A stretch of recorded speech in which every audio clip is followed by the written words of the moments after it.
Hello and welcome to episode 339 of the Crate and Crowbar. It is the 10th of September 2020. My name is Chris Thurston, and joining me this evening are Graham Smith. Hello. And Tom Senior. Good day. Tom, I'm enjoying your crystal clear audio, thanks to the first actual audio setup any of us have attempted to build in this 6 months of doing the podcast this way. I'm still fine-tuning it, but it's going to sound better and better as the weeks go by. As the weeks go by, it's like as the podcast goes on, you'll only get clearer and clearer and clearer until we can't take it anymore. Exactly. Good. I feel like we're just finally getting used to this setup. It's only been half a year. Maybe in another year, I'll no longer miss seeing your faces. But so it goes. At least we get Graham into the bargain. How are you, Graham? That is true. I'm pretty good. I've taken up running. Wow. As is traditional during lockdown and quarantine and midlife, which is what my parents tell me it is. Running to or from anything, or just around? From my children.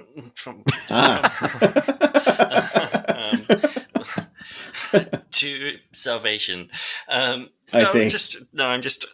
I got an app, and so it's become like trying to beat my high score. I just try and run further and further every day.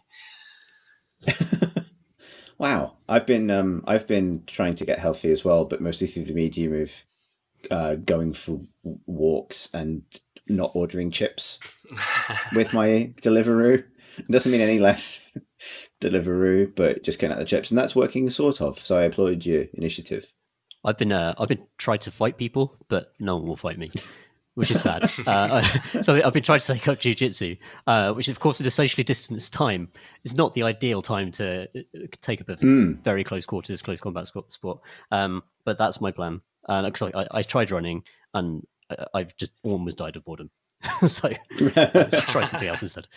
So Tom, you were recently teaching yourself chess, yeah? Oh yeah, still am. Yeah. So you've done the chess part of the montage, and now you're doing the jiu-jitsu part of the montage. Look, What's next, do you think? It's in your slow montage. Every single middle-aged crisis thing that can happen. It's going to be a sports car, probably. I was thinking that. A motorbike.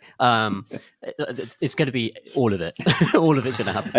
I'm feeling like we need to play push it to the limit or something very, very, very slowly under your life, because it's like a real time montage. Yeah, I'll try to speed up. I've slowed down in my 34th year, so I'm trying to speed up again. Yeah, man. I just getting day by day and collecting increasingly large ranks of halberdiers. That's what my midlife looks like. It's nice when they rank up, Tom. It's nice when they rank up. You should know. I know too well. Yeah. Good. So it's a news day in video games industry land, because it feels like every day is a Ubisoft conference of some kind. E3 never there was ended. One recently, right? Like I'm not going mad, but they're doing it again. Yeah. There was Ubisoft Forward. One was like 3 weeks ago or something like that, and this is the second half of Ubisoft's not E3 stuff. I see, because I didn't really understand what was going on, and this is, we should maybe clarify, happening pretty much right now as we're recording this. So you're getting. Don't treat us as a news source if Ubi News is what you want. But Graham, I believe you had a chance to watch some of it before we came to do this. Yeah, I just watched some of it, and then I had it on a second screen as we were chatting beforehand. And there's been some news. I mean, I guess the first thing to note is that, much like the last time Yves Guillemot released or Ubisoft released a video of Yves Guillemot apologizing for Ubisoft's just awful internal culture and endless stories of harassment, of which there have been more this past week. So they did another video apologizing for that and apologizing for the terrible Tom Clancy intro, Black Lives Matter stuff, and saying that they were going to donate money to the NAACP and that sort of stuff, which is something. And they got that out of the way basically by doing a tweet about an hour before the show, so they could then move on to the marketing, which is now what I shall move on to. So basically, I mean, there's a bunch of updates for things, but the three main bits of news. One, the Scott Pilgrim game is coming back after being off sale for 6 years. It was released like 10 years ago and removed from sale for licensing reasons, I think about 6 years ago. And there's been a bit of a Twitter campaign to bring it back this year involving Brian Lee O'Malley, the comic artist that created the series, and it's worked. And so they're going to, they're re-releasing it, which is nice. That's nice. And the second thing was they're doing a Prince of Persia Sands of Time remake, which is interesting. Like, I like the Prince of Persia series. I'm glad to see it coming back. I'm slightly disappointed that it's a remake, because there was a leak earlier this week that there was going to be a new Prince of Persia game announced. And so I was hoping it would be a properly new game. But the Sands of Time from 2003 was like the good Prince of Persia game. I think possibly, other than the original 2D Prince of Persia, maybe the only unequivocally good Prince of Persia game. Yeah. It's the one that first introduced the time rewind mechanics. And so like a modernized fancy graphics version of that seems like quite a nice thing. Do you guys care about Prince of Persia at all? I really enjoyed the original games. There's also a kind of really fun, unreliable narrator aspect to Prince of Persia, where the prince is telling you the story, and the whole excuse for the reason why you can rewind time is that if you fall down a pit and die on some spikes, he says, "Oh no, that's not how it happened. this is the other way. This is how it actually happened. I aced it. I aced everything," which is like a really fun conceit. I wonder how it will stand up to being remade though, because it's very much kind of one route through the environments, a kind of roller coaster game, really, and that's really, really old fashioned. As much as I enjoyed it, and the combat wasn't great, so I wonder if they'll change some things about the game to modernize it. I've just thought about that conceit. I also really like the unreliable narrator idea, but I've just thought about it for more than 10 seconds for the first time, and that implies that as he's telling this story to whoever he's telling it to, I think you do know who he's telling it to in the game. Mm-hmm. He's saying, and then I did a cool jump, but I landed on some spikes and died. Actually, no, I didn't. I did a cool jump and landed. Yeah, exactly. But like he's got this kind of verbal tick where occasionally he has to describe in graphic detail his own death, and then go, actually, no. That didn't happen. I lost, and then I lost a fight really badly because I didn't jump in time to dodge the sword. Actually, that didn't happen. I won. I won the fight. Yeah, I was thinking it would be cool. I like remakes where you can like switch back to the old version of the game. You know, like you can like I think the Halos, the remastered Halos do that, where you can just press a button and see it in its the original textures and everything else. It'd be fun to do it with Prince of Persia. Like if you held down the rewind button too long, it loaded the previous version. It seems like rich pickings. I would be up for that. The other main thing they announced, which is I think is a brand new game called Riders Republic.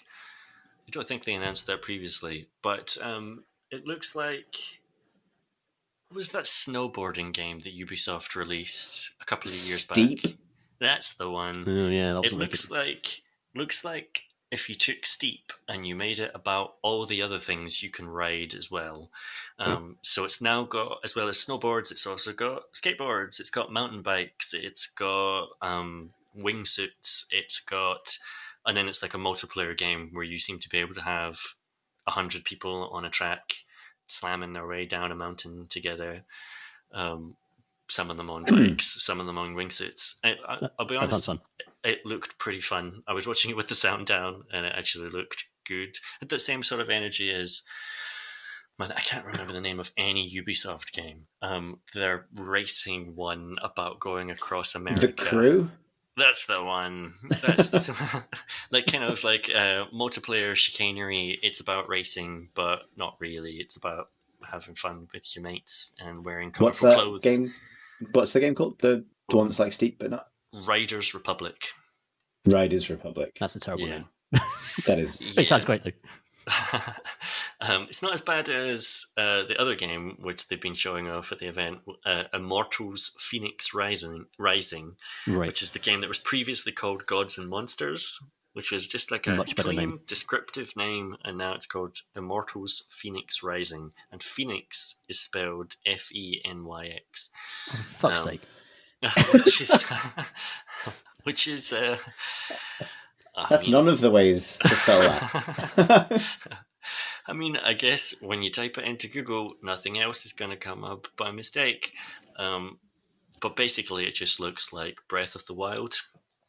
I mean, if Breath of the Wild was Nintendo looking at the Ubisoft formula and working out ways to make that cleaner and better, Immortals seems to be Ubisoft looking at Breath of the Wild and thinking of ways to make that cluttered and less good.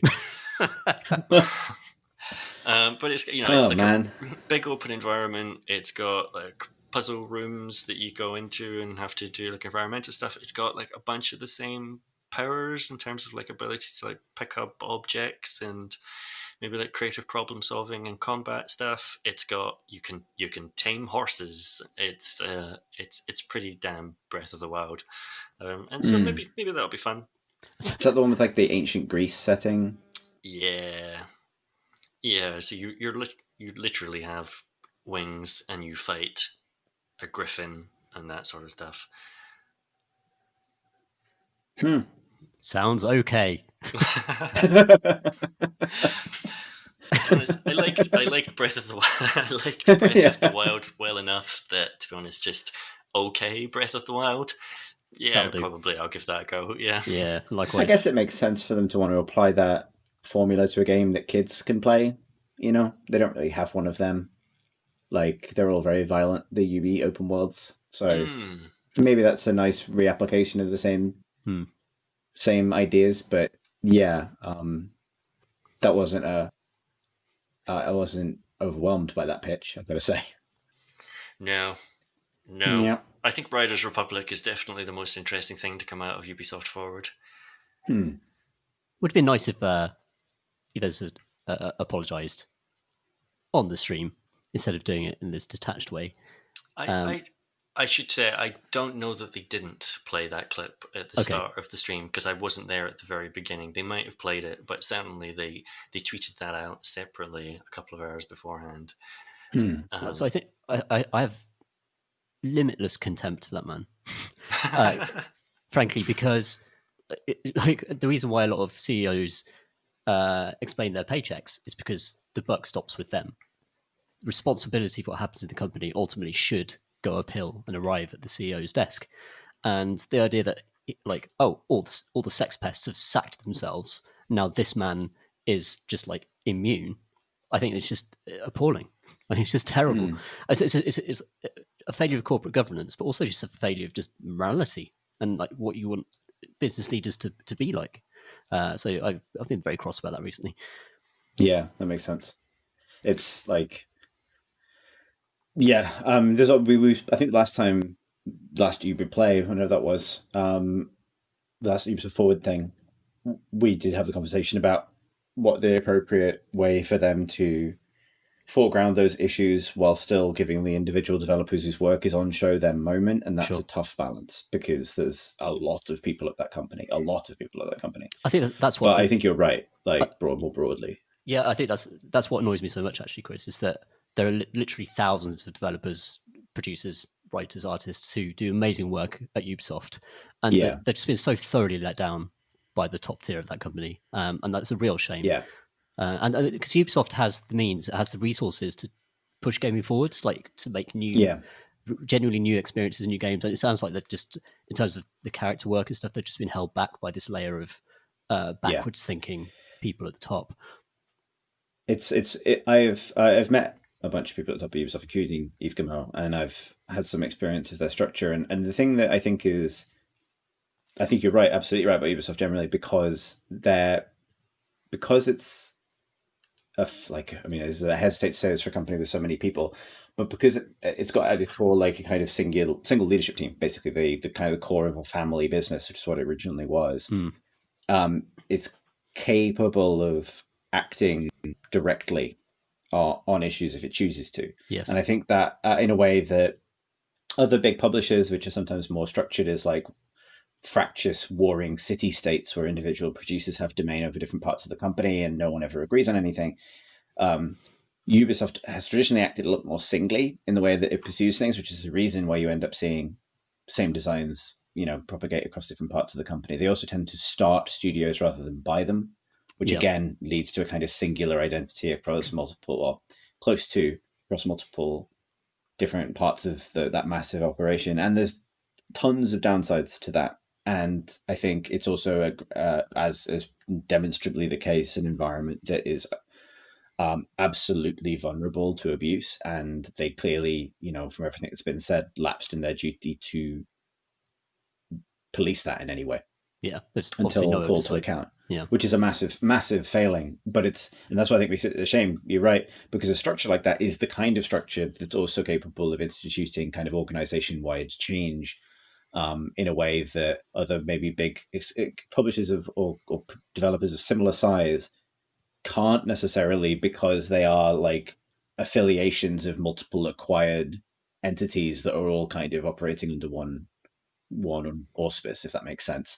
Like, and that's, it's just a huge shame. But again, like the issue of corporate responsibility and where that book should stop and what public gestures need to be made in order to express that changes happen, I kind of agree with you that it doesn't feel that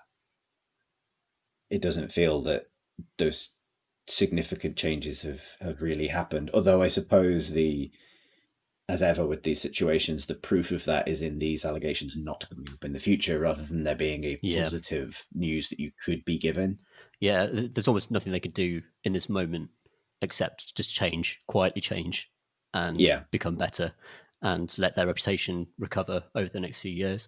But yeah, I just wanted to voice my annoyance. I think it's completely reasonable. Yeah, I think it's also important to flank Ubisoft news in this way at this moment.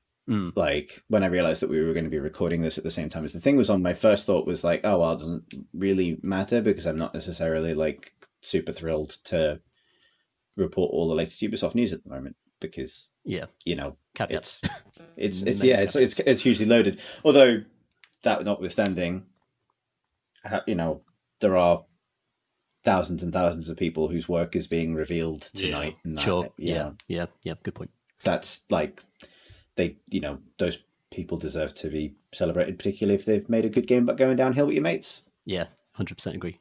Although going downhill with your mates shouldn't be a Ubisoft corporate strategy.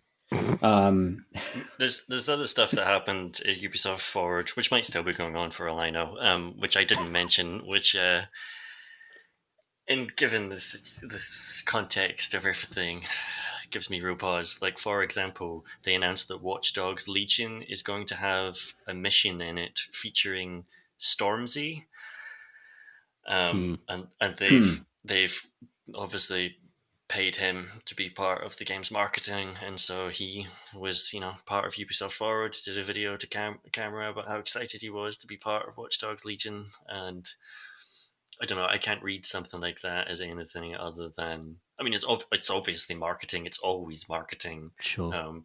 But Stormzy, given his place within culture and his political outspokenness, getting him in particular seems, I don't know. Is it an apology tour, almost? Yeah, part of the apology tour, essentially. Yeah, and then when that's coupled with, the apology that Yves Guillemot recorded, he starts by saying something like, earlier this year, we've discovered that people within Ubisoft, and it's like, well, when you say we discovered, who do you mean? Because the people who are making these statements say that they reported them to HR, oftentimes years and years and years ago, and nothing was done until they came out publicly. And so, like, when you say we discovered, it's like, well, it seems like Ubisoft discovered a lot of this stuff a long time ago, but didn't act until they were forced to act. Right. And so making very kind of like political, like PR moves, maybe more than actual acts of contrition, creates a great deal.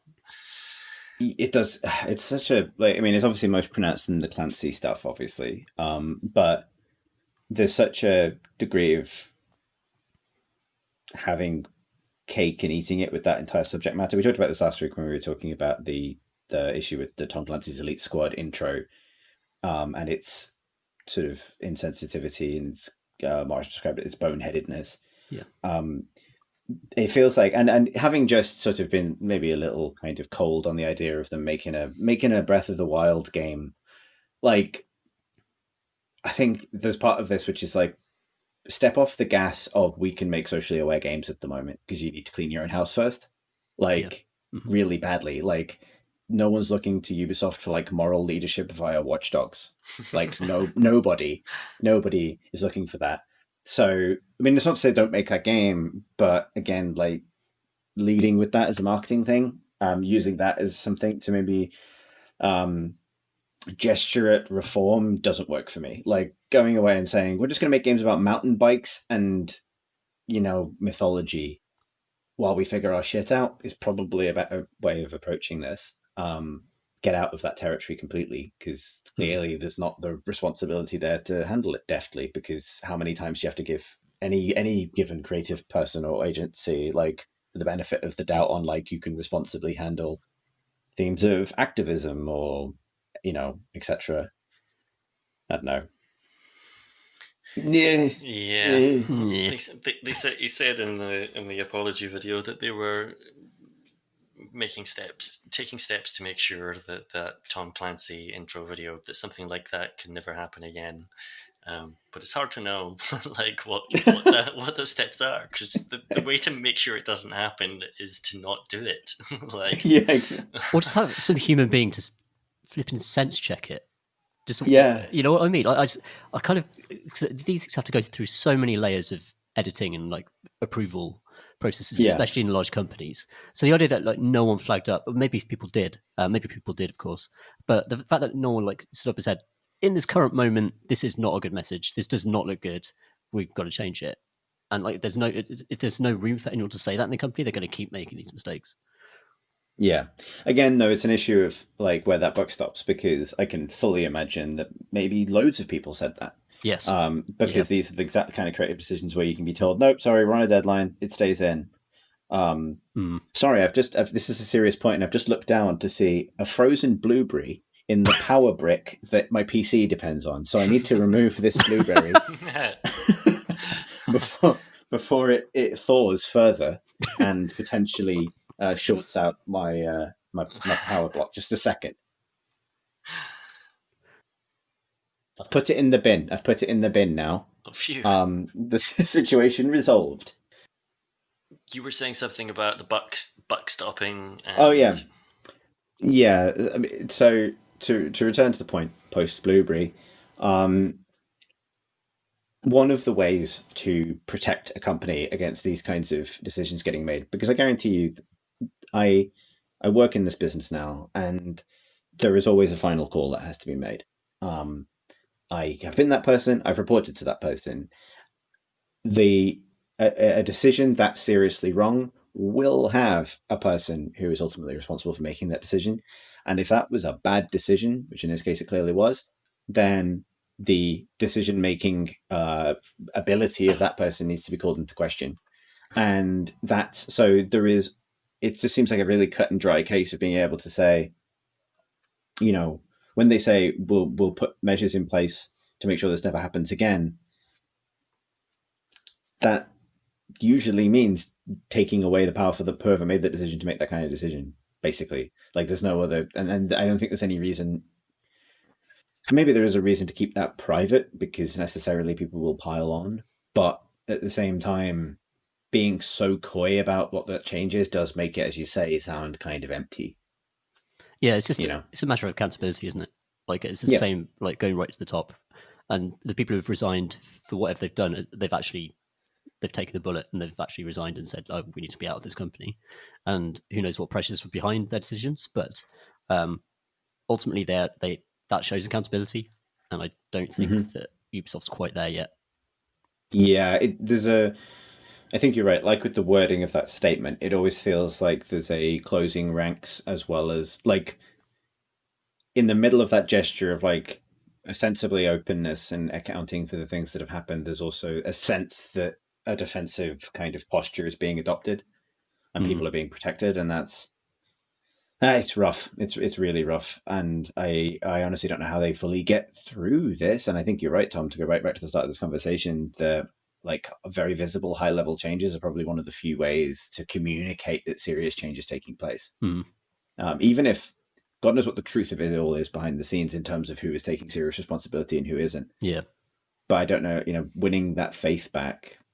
I don't know. Like, I certainly don't feel super comfortable promoting their stuff, even though, as I keep saying, I don't want to disenfranchise the people who've worked hard and not done anything wrong. Like, absolutely. And also, I mean, the way I think this stuff I wish would come back on companies is when they try to hire people, and new, like, fresh talent going into that culture when it's been so visibly reported how poisonous it can be in some corners.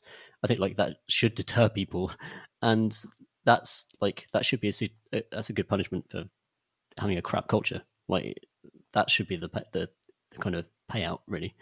It should be, but unfortunately, often, of course, it isn't. Because obviously, well, that's a much bigger subject. But sure. it's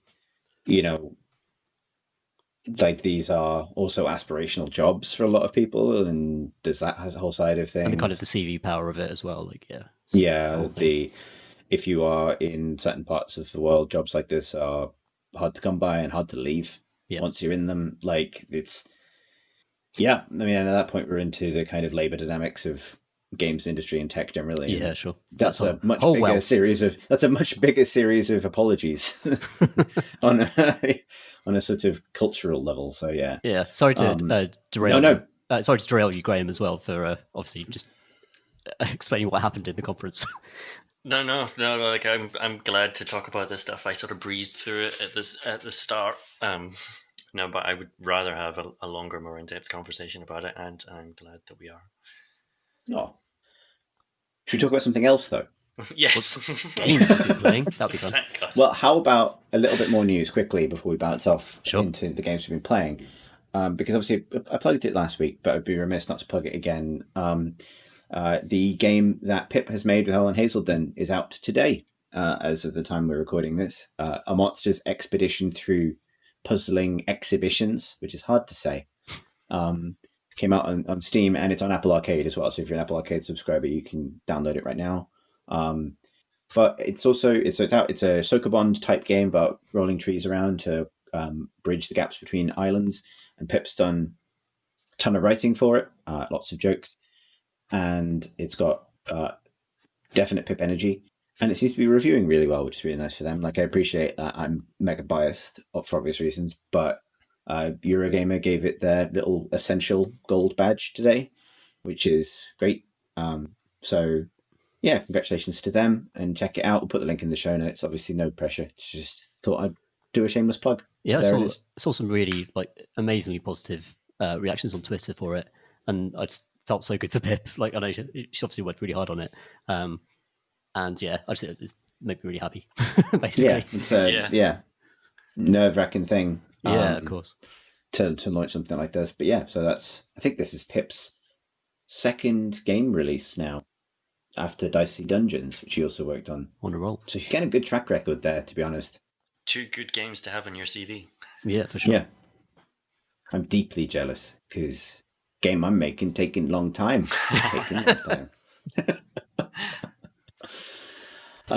Shall we talk about what we've been playing? Yes. Okay, thank you. Cool. Graham, what have you been up to in the games? How are they? The games, they're pretty good. I've been playing a preview build of Mafia Definitive Edition, which we just kind of touched on. Prince of Persia, and it's a remake with fancified graphics. Mafia Definitive Edition is the same thing, but for the game Mafia. I don't know why I'm describing it like this. So, back up, Graham. You have to explain something. What's a game? I don't know why I decided to retroactively try and work in a segue that we didn't need. But never mind. I appreciate it. We're just gonna keep going forward. But no, I loved. Did you either of you play Mafia? It came out in 2002 or something like that. Yeah, I loved it. I loved it as well. Like for years, like I remember when I first joined PC Gamer, which was in 2005. We would do like top 100s and stuff like that and have our personal top 10s. Mafia was always on mine. In fact, I think for a while it was like my second or third favorite game of all time on a bunch of those lists. And that was true despite being frequently frustrated by that game when I played it. Because it's a game with, I think, a good story and good writing and a really cinematic presentation and a really beautiful open world. And it was doing a lot of those things at a time when those things were uncommon. And open world cities back in 2002, as like that were in 3D. To my mind, there had only been one at that point, which was Grand Theft Auto 3, which came out about a year beforehand, ahead of Mafia. And then even then, like GTA 3 wasn't what GTA is now. Like GTA 3 had a silent protagonist. It had incredibly basic cutscenes in terms of like camera positioning and direction and that sort of stuff. But none of its characters had faces whose mouths moved or anything like that. Whereas Mafia was graphically much richer, cinematically much richer. In a way that now I would probably find quite frustrating, because I want my games to be games and not cinema. But back then I was just wowed, particularly as a teenager with limited experience of all the many movies that it was ripping off, like Godfather and Goodfellas and these sorts of things. I just really loved it. But it is a game that has aged badly. Because I went back and tried to play it when the definitive edition was announced, and you see pretty quickly that, hey, this was a game that had to fit on a single CD-ROM once upon a time and run on computers that probably had 16 or 32 megabytes of RAM. In that, like the opening mission. The story of the game is you're Tommy Angelo, you're a taxi driver, and you're working one night when you hear a loud bang around the corner of a car crash, and two guys come around and at gunpoint make you drive them on a getaway chase across the city. One of the two guys has been shot and is bleeding out, and as you're doing this, I remember it being, really dramatic and really exciting opening to the game. But in playing it now, it's just like the guy in the back seat repeating his one line of dialogue over and over and over and over again as you drive around the city. He just goes, "Oh, I'm dying back here. Oh, I'm dying back here." And as you careen around basically empty streets banging it. "Oh, I'm dying back here. Get a move on, or I'm gonna shoot you. Oh, I'm dying back here." And I was like, "Oh man, this is like." Almost instantly unplayable to me in 2020. And so like a definitive edition that fancifies all that stuff and modernizes it, that's great. And on those grounds, from what I've played like 6 missions in the preview build, and I think they've done a good job of modernizing it within the limitations, which I'm going to get to. But like it is Mafia again, as you remember it, probably more as you remember it than the original game is, in that it now does look pretty like a modern game. Faces are great, voice acting's all being re-recorded, far more lines of dialogue, lots of like nice quality of life features, that sort of stuff. And if you want to go back to Mafia and replay that game, this is definitely the way you're going to do that now. And like, it's pretty much, from what I've played, a beat for beat retelling of the original game with some tweaks to certain characters and little personality changes here and there, some for the better, I think, but pretty much pretty close. Problem is that I think by hewing so closely to the original, there are just design principles that I think continue to be old-fashioned, essentially. That have aged, but that they obviously felt like they couldn't modernize because it would mean changing the fundamental game too much, and it would no longer feel like a definitive edition of Mafia. It would start to feel like a reboot more than a remake or a remaster. The example is the infamous race mission. I was going to ask about this. Yeah, which they So included in the preview build. before you go on, Graham, I was going to make a joke that they would have modernized everything else and left the race exactly as it was. Is that true? No, the race Okay. has No. been modernized as well. Um, but like to give context, the race in the original game was incredibly difficult upon the game's original release. Like I remember, it took me 50 goes or something like that to beat this race, where you're given a sports car, dropped onto a track, and you have to come first out of like 20 cars or something like that, and any mistake can instantly send you back to the beginning, and it was just far too difficult. They released a patch to make it easier. This being 2002, and certainly in the UK, internet speeds not being great. That was a patch that I think I remember getting from like a PC Gamer cover disk or something like that, and installing. It didn't make the race that much easier. It certainly did make it easier, but not so easy Yeah. that you could do it the first time around. I would say this time they have made it much easier still. I did it on my second go, which is, can't Yeah. complain too much about that. It took me 2 Got my goes. respect. They could have just deleted it though. Yeah. Yeah, Potentially. but that's It's, the it's thing. just a bad mission. It's just a bad mission. That's the thing, because I can understand, like, there is something exciting about it, because the mission is that this race is going to happen. Your boss and a bunch of people in the neighborhood have bet money on this particular guy to win, but the rival mob in town have brought in a famous race car driver, essentially, so that he'll win. Your guy will lose, everyone will lose their money.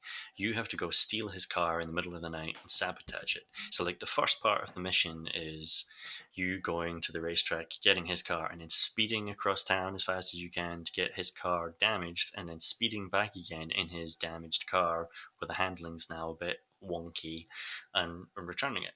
And that's like a pretty cool idea in a game where all the cars are period appropriate shit. Where, like, the cars go pretty slowly, and if you there's different settings for this, so you can turn it off. But if you're playing on the setting where the police get mad at you for speeding or running red lights, you're going even slower, you're stopping at junctions, all this sort of stuff. And so suddenly being freed from that and being given a car which is incredibly quick, that feels amazing. That's great. But then the second half of the race is, the driver that was going to drive your car has been beaten up basically by the rival gang, and so you're going to drive it. And that's just a bad mission, because you've not at any point in this game been given enough time to get comfortable with the physics of the race car. You've never seen this track before, so you don't know the corners or any of the bends. And like the first time I did the race, they've obviously made the other drivers bad, so they're pretty slow and rubbish. But I crashed 3 corners from the end after having been first for the entire race, and that single crash meant that I dropped to last place 3 corners from the end. That's not a fun experience. That's not fun at all. That meant I had to repeat it again, and so it's still just this incredibly stressful experience that's no fun at all, because I don't think you can drop a race car mission in the middle of a game that's not about racing cars. I think you can, and I've just figured out how. So what they should have done in fixing it, they don't need to make it easier. What they need to do is just make it not a blocker to progression. So if you win, fine, the game continues as normal. If you lose, it adds 10 seconds to the beginning of the next cutscene where someone goes, "Guess it was a really bad idea to get Ty to do that." And then the game continues as it otherwise would. That would be No an one can be- improvement. Yeah, no one's surprised by this result, and then it just continues. That, like, oh no, like, and then we just move on with it. That would be fine. And then some completionist player will be like, I've got to win, I've got to see the good version of the cutscene, but everyone else can just move on with the game. That's how you solve that. Yeah. That is how you solve that. I mean, Also, sorry. also the driving model in the very original version of the game was nuts compared to all of the driving models at the time, if I remember. Because they actually tried to make the old-timey cars drive like old-timey cars. Yeah. And that was like, I think that threw a lot of players for a loop, because you're used to sort of power steering and a lot of assists and other stuff happening, especially in 2020. And that was present in the original version of the game. And again, as you said, like if you just bumped into a lamppost, that was the end of your race. Which is Yeah. not I great. remember my dad hasn't played very many games, but he was really, really into Grand Prix Legends at the same time that I was playing Mafia. I think those timelines like match up. It was the only thing he would play. And I had to get him to help with the race. Because I was like, Dad, I need your like Grand Prix old-timey skills. race car energy to do this. And I think he did do it for me in the end. I think that's how I got through that when I was a teenager. Literally got my dad to do it, which is not something I've ever had to do otherwise. I certainly remember plenty of games that I had to get my brother in order to help me advance. I think there's entire games where I have memory of having played it, but I probably didn't actually touch the controller very much. I was just watching someone else play it and projecting myself onto that experience. So you enjoyed Let's Plays? Is the Yeah, is the that's what siblings are. Yeah. But I think this race is indicative of a problem the whole game has, because it is still rooted in design principles of 2002 in terms of its other quest structures. And it also just does have this thing of, because it's a game from 2002, fundamentally, it's not doing anything that you haven't seen before a lot at this point. Like, everything that was incredibly novel and exciting about that game in 2002 is not novel and exciting now. And like, even graphically, it doesn't feel like it can't compete, obviously, with Rockstar's latest. Grand Theft Auto 5 and Red Dead Redemption 2 are so absurdly lavish and expensive, whereas this feels like, a Saints Row game, essentially, in terms of its budget. Like, the environments are noticeably more sparse, NPC animations are noticeably more limited, that sort of stuff. And so, on every other level, it's just sort of like a pretty good third-person action adventure game, kind of mid-tier budget stuff, but then limited by these design tropes. And the result is that although I love Mafia, and although I think this is a good remake of Mafia, my opinion right now is I don't actually want to play this game. That's a shame. Would you have wanted to play a new game with the same story? I guess that's the flip of the question. I mean, it's partly no, not with the same story. Like, it's a genre I'm pretty tired of at this point. Right. Like, there are so many open world action adventure games, and we've just spent a long time talking about Ubisoft, who make a lot of those kinds of games. And I did play Mafia 3 a bunch and enjoyed it, but the reason I enjoyed it was a new story and a new setting that I hadn't seen in a game before. It takes place in the 70s in fake New Orleans. And that made it interesting, whereas another gangster set 30s prohibition America, Chicago experience is not something I'm going to be excited about. How about you guys? Like, you both said you played Mafia as teenagers. Are you still excited about Definitive Edition, or were you before I just said all the things I just said? To be honest, I just want to walk around in a fedora and a trench coat in the rain, and that's what the Mafia games kind of are to me. It's more of like an atmosphere thing rather than an actual, they're like incredibly story-driven games. That's kind of what I want. That's what I thought I was actually going to get from Watch Dogs 1, and was kind of disappointed to find it was a different game entirely. So yeah, I won't play it. Full stop. Like, I mean, I've had that experience. I loved the first game, but it was of its time. Yeah, I think I was just trying to figure out like why I don't play that kind of game much anymore, other than the time investment, which is the kind of, I think at this point, the boring old answer. I think those particular fantasies don't quite resonate with me in the same way. And I think you maybe touched on it earlier, Graham, when you pointed out that when we first experienced these games, we most of us, well, us particularly, were probably all of an age where we hadn't seen the movies yet. Mm. And actually, I would probably credit those games with providing like an early,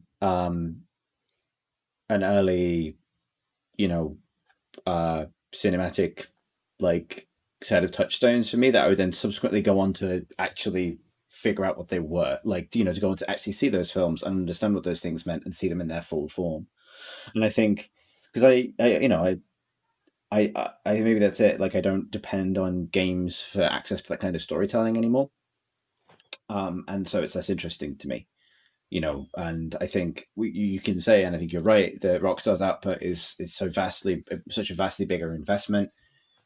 However, the fact that they themselves have not really escaped the gravitational pull of all those cinematic influences is still a huge weakness to me. Because if I Yeah. want to go and see an intelligent western, I can do that. Or if I want to see a modern crime fable, I've got a million ways of doing that, which are likely to be a little bit more artful and sophisticated than a GTA game.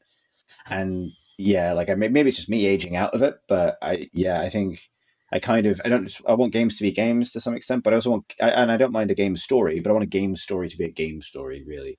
Um, I'm happy for them to be big, lavish cinematic things, but I don't feel personally that like that particular kind of game um, really often embraces what is interesting about it being a game, which is interesting because at the time, I very much did feel that way about Mafia because of the fact that it had greater verisimilitude than GTA 3. Like, for me, it was the game where you could shoot the tires out in a car.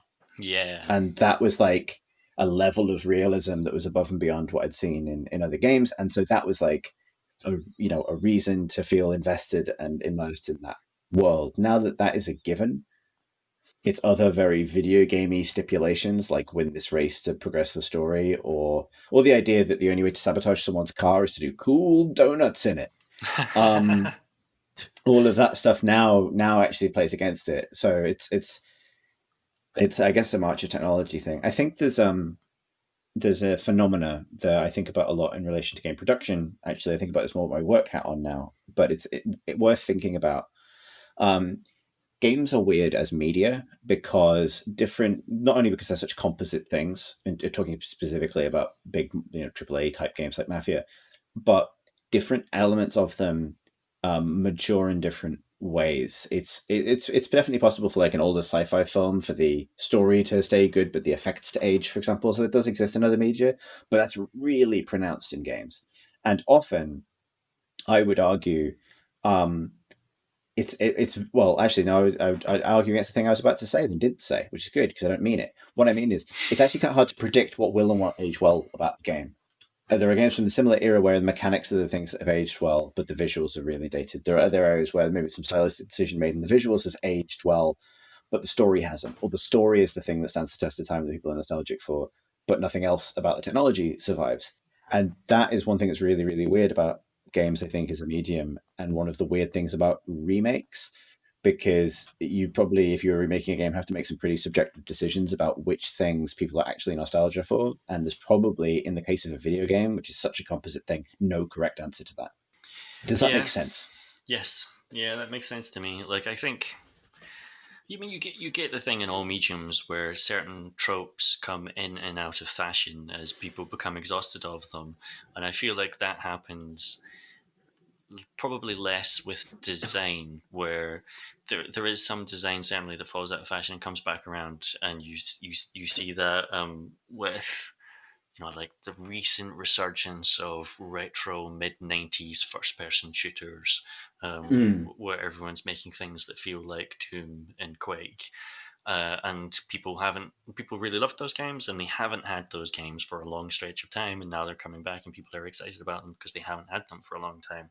But there is also just design which goes out of fashion because it's bad and it's not Yeah. going to ever come back, in a way that I don't know that it's necessarily true with the parts of these composite experiences which aren't interactive. Like, I feel like this is true in film as well, where there are writing tropes that right now are considered bad writing, but in 20, 30 years they might not be considered bad writing anymore.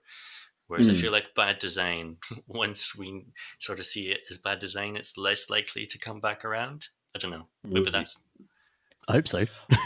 Yeah, well, it's interesting because it feels like it's interesting with games because it's such a young medium to identify what does and doesn't come around. Like the Doom thing is a really good example of this, where there was like an archetype for shooters, but like when 90s shooters were coming into being, they weren't all motivated by the same motivations that drive people going back to those things. No, not everyone was thinking, I want to make an arcadey shooter that's all about speed and player skill and violence.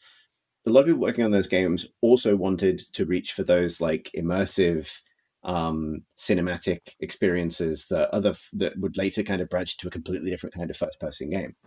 And but now people can look back and identify that, like, well, the immersive aims of that time has largely kind of been superseded, but the arcade game they made along the way is worth reclaiming, even though that's maybe not what the intent of those original creators was. And so it's a weird, games are weird, basically, is what I'm saying. And the way that then lends itself to fashion or not is also weird.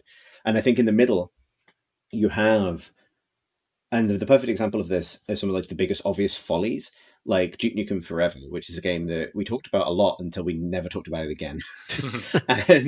But the reason for that is because it was trying to solve a problem that didn't exist. It identified that what people wanted from Duke Nukem was a more immersive Duke Nukem. And I don't think the clock will ever rotate back around to give Duke Nukem another real time in the sun, like No, it's Doom fucked. has had. It's definitely fucked. He's fucked. He's definitely fucked. But actually, Doom 3 would be another example of this. Doom 3 is not a bad game, but It's just a different game, right? It's a different game, and it's like it very much fades into the background among its peers of the time because it was of its time. And in order to make Doom a kind of like culturally, more broadly beloved thing again, someone had to basically reinvent an idealized version of Doom based on what either A, the community had turned into over the years, and B, what people thought of when they remembered it, rather than necessarily the specific truth of any of it. It's and nostalgia is an interesting thing when it comes to this stuff.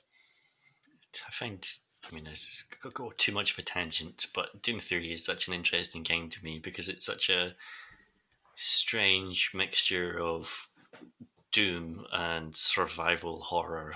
And, like you could almost draw a line from Doom 3 to stuff like Amnesia and even like the first person Resident Evils, and Alien Isolation, stuff like that.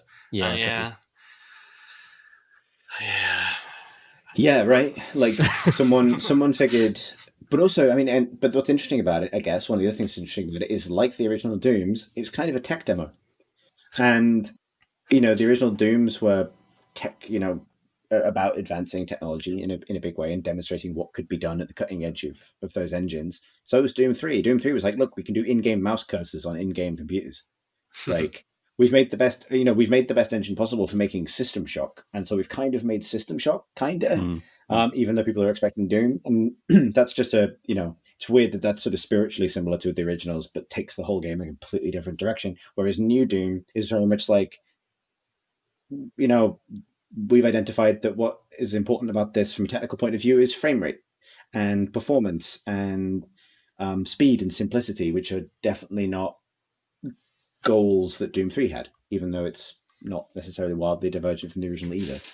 It's kind of interesting. Doom 3 was so much trying to chase after what it saw as first-person shooter trends from the time, particularly off towards the Half-Life model of doing things and being more story-driven. That was particularly noticeable when they did the Doom 3 expansion, which came out after Half-Life 2, and so they added like a really crap gravity gun to Doom 3. It was some bad design decisions in that thing. But speaking of the weird overlaps between cinema and games and strange mishmash design. I see where this is going. Damn, son. What have you been playing, Chris? All right. Or Tom? Okay, so that's a hell of a segue, and I'm going to ride it all the way off this helicarrier, plummet into the clouds. So I've played a whole bunch of the new Avengers game, which came out last week, and I would like to issue the following defense of the Avengers game. So here's the thing. I caveat this in two ways. One, this is a 7 out of 10 game right now. I think it definitely is a 7 out of 10 game. However, as Tom will definitely attest, there's nothing wrong with that. Well, there are 3 things wrong with it out of 10. That's what that means. The other side of it is I spent the last week enjoying a very vivid argument with one of my wisdom teeth, which wants me to be in pain for, according to the dentist, basically no reason other than it's just trying to make itself known, and we can all relate to that. Nonetheless, it sucks. And so I kind of wanted something that I would just, a comfort game, basically, something to sit on the sofa and play. I should also caveat this by saying that I've been playing the PlayStation version of the game because it's very much in that wheelhouse. I don't believe there's very many differences with the PC version, but, it's a pad type game anyway. So, don't come to me for your frame rate questions or your mouse and keyboard opinions, but nonetheless, it's the same game. And with that in mind, I have found myself really enjoying myself and actually quite hopeful for the future of it.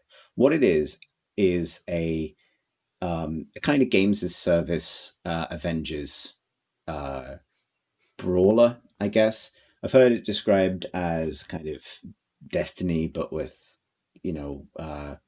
superhero brawling instead of shooting. I would say the more accurate comparison just on that level is actually Warframe. And I appreciate Warframe and Destiny are kind of thought of as similar, but the crucial difference is that Warframe is very much about a game about launching missions from a hub, gathering lots of resources on those missions in order to collect and level up a roster of, in that game, like crazy HR Geiger sexy battle suits, and in this game it's a roster of Marvel superheroes. Initially quite a small roster, but one they're obviously going to expand. But with that in mind, and this is a really important point about this game, the other game that it's really like is Marvel Ultimate Alliance, which makes sense because it's a Marvel game. And that was the previously most popular way of engaging these characters in a video game. And that, I think, that comparison, has gotten a little bit lost in the current sort of criticism of games as service models. Like, I think it's worth critiquing the way that it's implemented into the game. We can get to that.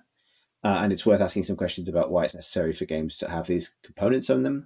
But actually, the Ultimate Alliance series, which was the X-Men games as well, were basically Marvel Diablo. They were kind of like top-down isometric beat-em-ups where you'd collect a massive roster of Marvel heroes and tear through levels, beating up hordes of robots and mooks and stuff like that. And they were very successful and popular, and they predate the games as service era quite substantially. And they were successful and popular because collecting stuff is fun, and because this setting, particularly the Marvel universe, lends itself really well to collecting a big roster of kind of colorful heroes that all play differently.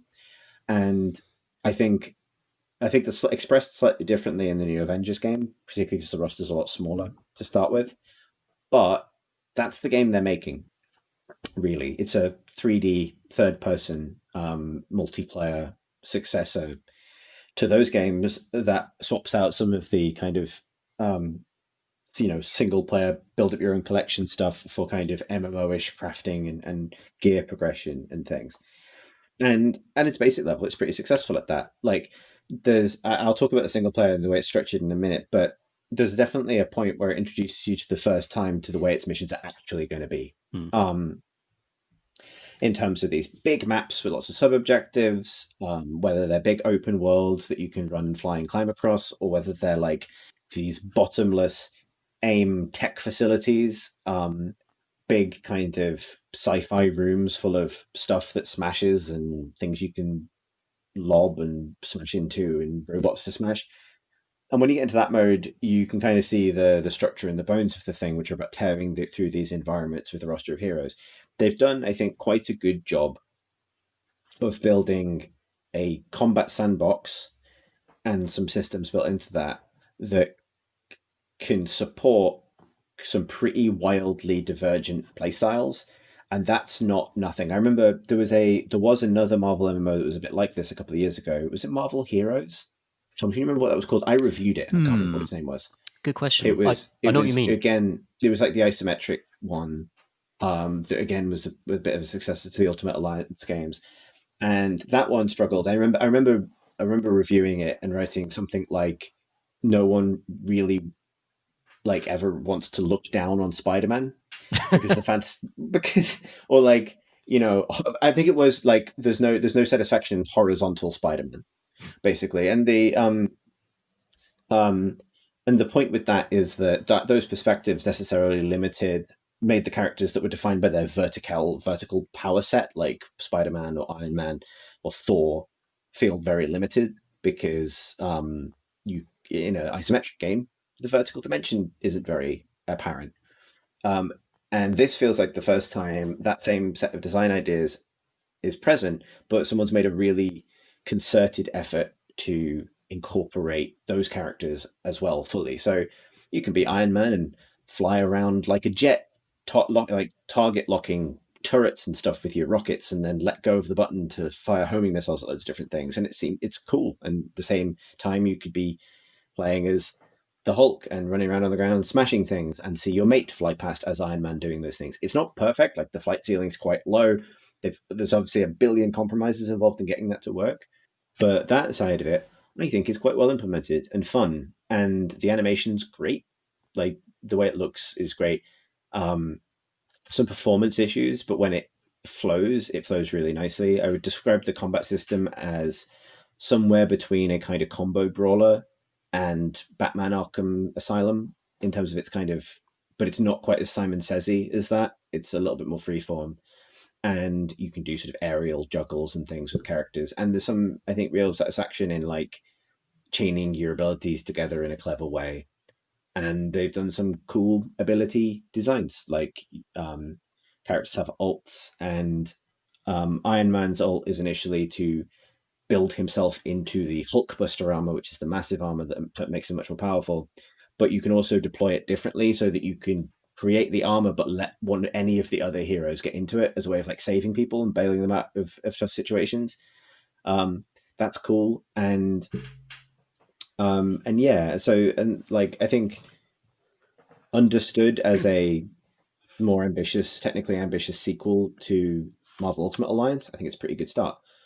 The other thing about it that's kind of interesting is two sides to this I want to pick. One is that, so it has a single player mode, and I can understand people who, I think it's like most games like this, it's not the game you necessarily buy just for its single player, but it's quite substantial. Like, I don't know how you felt about it, Tom, but like, I was pretty kind of impressed by how much effort they put into that campaign, which is really just a preamble for, free roaming multiplayer or co-op. But yeah, I actually really, really like it. I think there's genuinely excellent performance capture and writing in that campaign. Yeah. And even though it lasts perhaps 10 hours or something, I think I'm about 70% of the way through it. But that's been the highlight so far for me. Like being introduced to Kamala Khan, who is a character I've not read in the comics and have no idea about. She's so just infectiously enthusiastic that like you feel like a fan going into this world with her and meeting all these heroes. And I think it's wonderfully realized, actually. Yeah. Like, so to kind of clarify, like the game, in the course of single player, you do play as the different Avengers, particularly as you kind of reunite them. But it's a story about something bad having happened and the Avengers having to be reassembled. But the person they've put at the center of that is Kamala Khan, which is the reboot of, well, not reboot, kind of successor to Ms. Marvel that was written by G. Willow Wilson about 6 years ago. And she's not been in a video game before. She's not been in a movie. But she's a great character. She's a Muslim American teenager who, as you say, like loves the Avengers. The opening of the game is her as a 10-year-old, I think, going to like an Avengers fair to enter a fan fiction competition with her dad. And on one hand, it'd be possible to be quite cynical about that and sort of talk about how, like, it's initially a game about how much you love the Avengers, the multimedia property, the Avengers. But actually, it works really well, I think, because it's so positive. Yep. You touched on that, but like she's so enthusiastic about it, and people are broadly kind to each other, and it's kind of a story. It's it hits its moral beats, but it's kind of a story about sort of believing in each other and coming together to be friends and biff robots. And honestly, from a big AAA thing, I was so happy to play a big AAA action game that wasn't absolutely embroiled in its own cynicism Or just about utterly itself. miserable. Like, Yeah. I think I came off this playing like The Last of Us Part 2, and Mm. it's such a relief to have something in 2020 that's just unbridled joy in many ways. Smash Yeah. robots, make friends, simple stuff, but it's wonderful. I think it's really well executed. Yeah, they definitely they have some they attempt some darker moments, and there's some, as you say, some really good performances, particularly I think sad Bruce Banner. Yeah, he's really good. Like sad Bruce Banner is sad, is they definitely have some drama there, but it's not weighed down by it, and its conclusions, unlike other games, and it's not just The Last of Us. Like, this is Yeah, so many AAA action games are kind of embroiled in this, where it's like this story is going to be about how you really shouldn't be playing this game. right. Like, it's not. It really is about why being a superhero is cool and good, actually. Yeah, it's really cool. Like, particularly because, I mean, the story does this, like every post kind of Watchmen thing. It's like, oh, there's a big thing has happened. Everyone thinks superheroes are bad now. Which is like, I like how thin that proposition is. It's like, no, they're great. Yeah, it's the kind of what was it, the 90s sort of dark age where all the heroes turned evil, or at least became anti-heroes, and now we've kind of come full circle. So there's a bit in the very first level where Commander's walking around this sort of superhero theme park, and Thor just lands and walks into the shop. And he's hilarious. He's just a very funny character. Like, he says something and she laughs and says, "Oh, you're really funny," and he goes, "Yes, I am," because his ego knows no bounds, and that's what a great character. What a great character! And just to go meet him for 30 seconds, then she goes somewhere else, and Captain America's there. It's just, I mean, I'm not like super big fan of the comics, but I really felt the joy of that universe. The way that you're talking about this, it just sounds to me like the Muppets. This would be the ideal format for a Muppets game. You're completely right. Yeah, that's very true. Like the Jason Segel Muppets movie from about 10 years ago now, it specifically has that thing of the main characters are just massive fans of the Muppets. The Muppets have broken up, have been gone for 20 years. Everyone thinks they're old-fashioned and doesn't like them. And then the film is about these two people who love the Muppets putting the Muppets back together, and everyone realizing that the Muppets are great and the Muppets support each other and are all friends. And there's the one who is Fozzie Bear who thinks he's really funny. Muppets assemble. That is Muppets. Yeah, that is basically the plot of this game. Yeah, it really is. Like, the other thing I think is really interesting about it, just as a kind of cultural thing, is that, and an area where I think it is struggling to find its feet, is identifying itself as an Avengers adaptation, separate from the movies.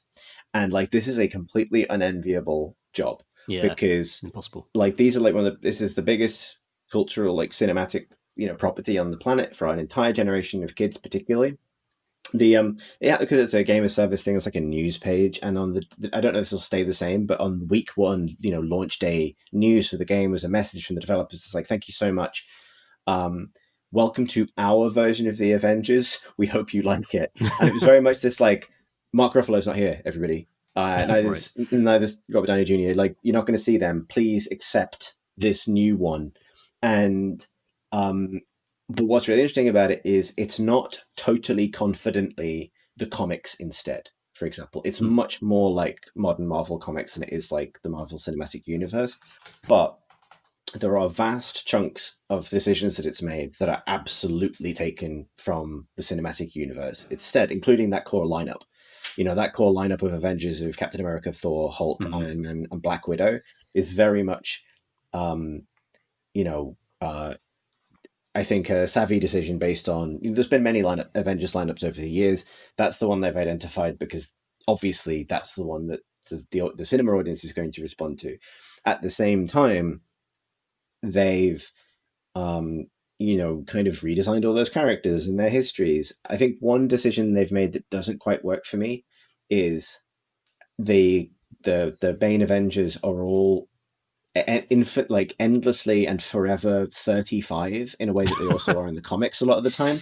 Like, I think one thing that I didn't realize I liked about the movies until, and I like those films, but didn't realize until I was playing this, is there's quite a kind of, the diversity has been an issue for those movies, but there is a diversity of age and kind of, attitude among the characters. Like Robert Downey Jr. is, I think by the standards of 2008, pretty old for playing a superhero. Now we don't think of it that way, but at the time, casting a guy kind of deep into his 40s at that point, I think, as a superhero was unusual. This feels like it comes very much from the school of, it's from a parallel universe where the Marvel movies only starred hot young leading men for everybody, including Iron Man and like the Hulk, and that doesn't quite work for me. Something about it just doesn't feel quite right, particularly because like. I think they've cast really notable voice actors like Nolan North as Tony Stark, which is hard not to hear. But they haven't used their real likenesses, so it's got a bad case of sort of generic face on like a lot of the men, particularly. Yeah, I think I was taking the mic on one of our chat channels, The Great and Crowbar, when I said that it looks like they've been run through Google Translate too many times and just kind of come out a bit off. I think actually in practice, when you actually see them acting in scenes, I think the character models are decent, they're good, and they do feel different to the Marvel ones. But yeah, I completely agree that there's kind of uncanny valley aspect to that. Yeah, and I think in some cases it's like they weren't helped by the decisions they've made to be like, they feel like they're stuck in this compromise between hewing to the films and not. So like Captain America's suit is this like tactical, well, the default one, there's many skins, like it's like this sort of tactical Captain America armor, which is a bit like the Captain America the Winter Soldier. And they've gone for that because it maybe feels a bit more gritty and real, but that's a fundamentally silly character. They're all fundamentally silly characters, and it feels like a bit more abstraction there, or having a bit more fun with it, which is something that the movies learned to do. Would have been a good lesson to learn and made it feel less generic. So it feels like a kind of tough balance. However, one thing I would say about this is it all feels very much like an acclimatization process for both players and the developers. And I wouldn't be surprised, and maybe I'll be wildly wrong about this, maybe the game will bomb and we won't see this, but I wouldn't be surprised if this is a game that ages well. Like, not to predict the hot takes too much, unless you completely disagree with this, Tom, but like, I wouldn't be surprised to see the hot take in like 6 months to a year from now, Avengers is pretty good now, you should play it. I really do feel that, because they've left so many hooks in the story for future expansions and story. Like there's loads of potential Ultron hooks in there, for example, based on the robot characters you meet. And yeah, there's clearly a plan. I think there's clearly a plan with this game for how they want to expand it. And often, like when Destiny first came out, the first one, it was 7 out of 10. And like it took a while to get into its stride. Service games always do, and I'm quite hopeful for this. My main worry is that first-person shooter like Destiny has so many ways to create new kind of experiences with new guns and that kind of stuff, and lots of cosmetic changes. And I don't quite see that in this game, especially because all the gear you're is invisible. It's all just kind of like slot in like stat bonuses, which I think is a natural result of it takes huge resources to do that. And I imagine if the game becomes very successful, we'll get there eventually, but it's not there yet, and you do need I think that will have to come from characters. I think that's the axis by which it achieves longevity.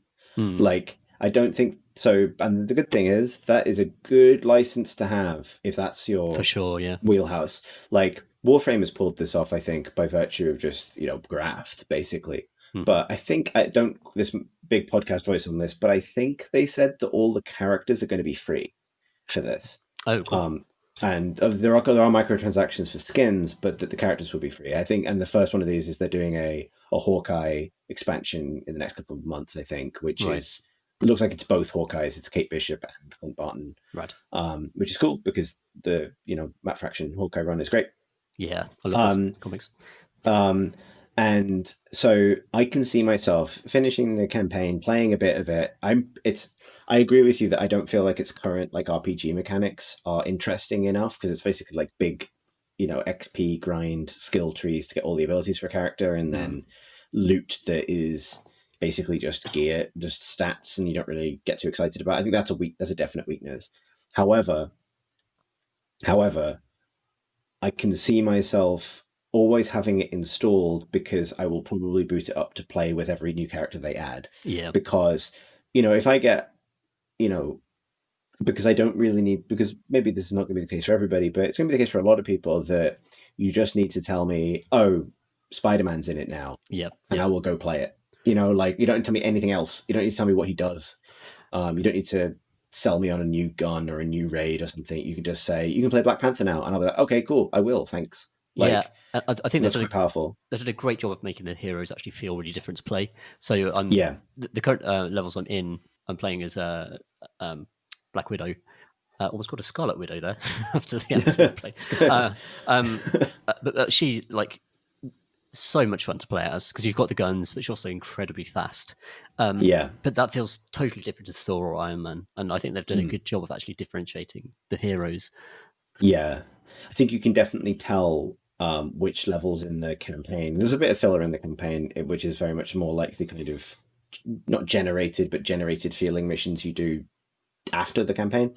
But there are a few moments in the campaign where it's like they planned this arrangement of items and things, and I think no spoilers, but like Thor's first level after the intro you do play as all of them, is a great moment of like, oh, this feels completely different to the game I was just playing, and it's kind of rad. And they this is they made this guy the God of War character in this, and that was exactly the right decision to make. And apart from the fact he can also fly. So yeah, like I'm fine. It's a good. I mean, it's a game that I, aged 33, did just eat Cheerios and put my pajamas on and play because I felt sorry for myself because of my sore tooth. And hey, it's 2020. Come on. Yeah, exactly. We're all over that. This is the year for it. And so yeah, like I do feel like I've kind of lavished it in love, and I do want to point out, like, it is janky at times, and it is limited in scope, particularly in terms of environments and enemies and stuff, and that stuff definitely does hold it back. I just feel like the sort of the instinct, I think, among kind of games discourse to is to dismiss it out of hand as cynical because the game's a service thing, and I think its roots, I think that is wrong, because A, I think it will grow into something better than it is right now, and B, if you're going to make a game about collecting colorful characters, that is not a cynical license to apply that to. That's kind of the point, Yeah, like, I think the comparison to Marvel Ultimate Alliance is spot on, I think, because I've been playing that a lot on Switch this year. Yeah. And it really is the fun of just like, oh, be Spider-Man for this level, and then be Thor for this level, and that's a good feeling. It's just a good thing. Yeah. It's just a good thing to be Spider-Man sometimes. I know. Particularly vertical Spider-Man. The most vertical man. I'm not going to lie. Like, this is the most, like, I'm secretly a 7-year-old boy decision I made. I got it on. I said it earlier. I got it on PlayStation because I wanted to sit on the sofa because I felt sorry for myself. That's partly true, but it's because Spider-Man is PlayStation exclusive. That's why I did Chris, that. I did the same thing. I know, but I did the same thing. I know, Tom. I know. That's the right decision. I'm probably going to get a PS5 because I'll get to try to transfer my save over and it'll run better, because it runs like dog shit on PlayStation 4. It kind of does. I've got a Pro, which is nice, and it runs all right on that. But yeah, you're right. Yeah, I've invested big in a future Spider-Man, and which is stupid because I could just play Spider-Man on the PlayStation, which is also very good. I want this Spider-Man. It's going to pay off. It's going to pay off eventually. Yeah. Cool. Good. What else have you been playing, Tom? Because I know you played a whole bunch of things since you asked on the pod. I have. I think I'll pick one today and see what it takes. So I'll talk about Mortal Shell, which the game is Dark Souls. It's just it just is. But I think it's an interesting lesson in how much can you actually strip out of a game and like make it as sort of naked as possible and have it still be good. And Mortal Shell pushes that to the edge. There's almost no plot. I have no flipping idea what's going on in the game. You start as a kind of pale, dickless skeleton. And you run around. As opposed to all those skeletons that don't have dicks. I mean, that'd be much worse, in fact. You run around. That'd be much worse.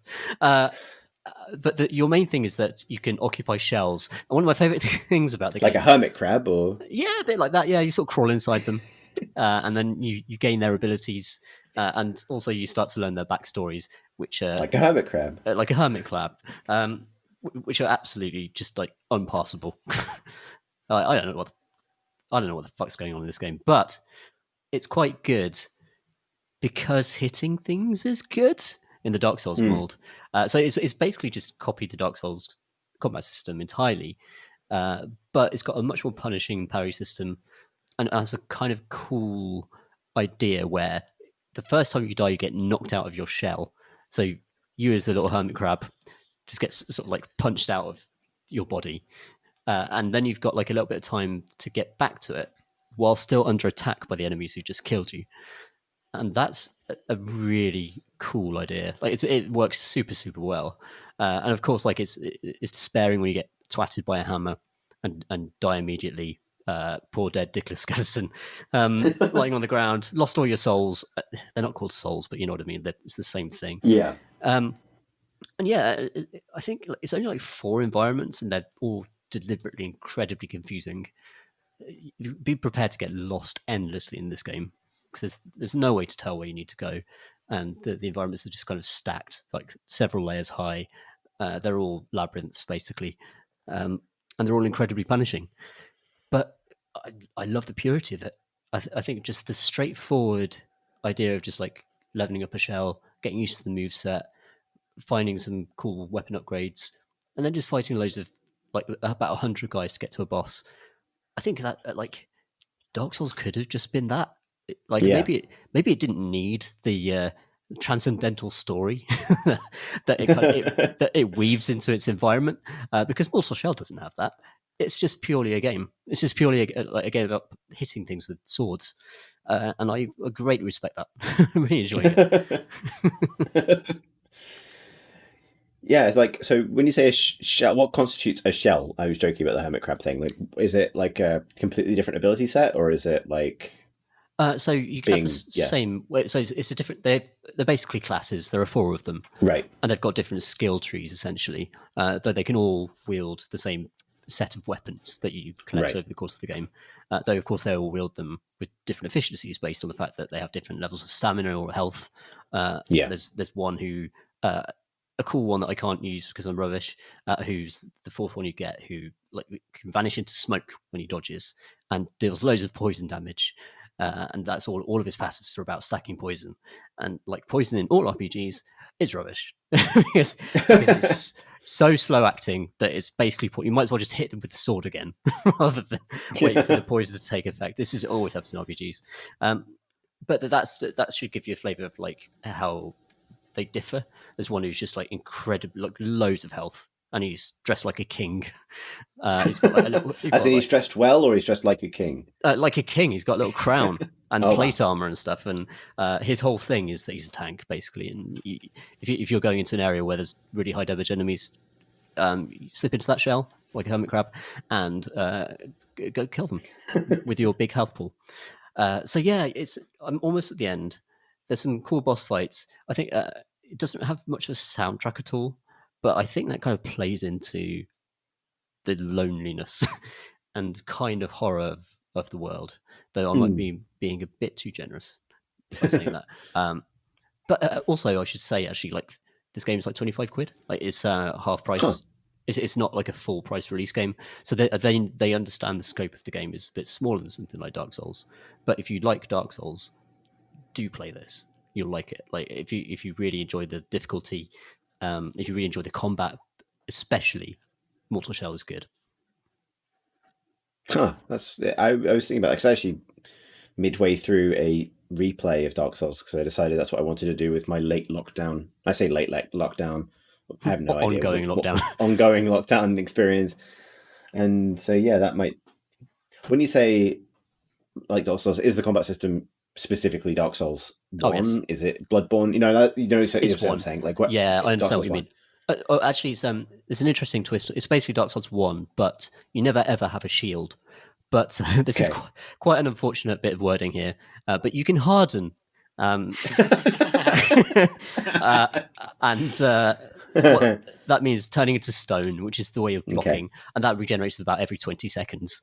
And there are some. It's pretty fast. It's pretty fast, faster than me. And so sometimes. So there are some brilliant kind of ability descriptions. So there's one where it's like, oh, if you harden in midair, you'll slam down and do a massive area of effect attack.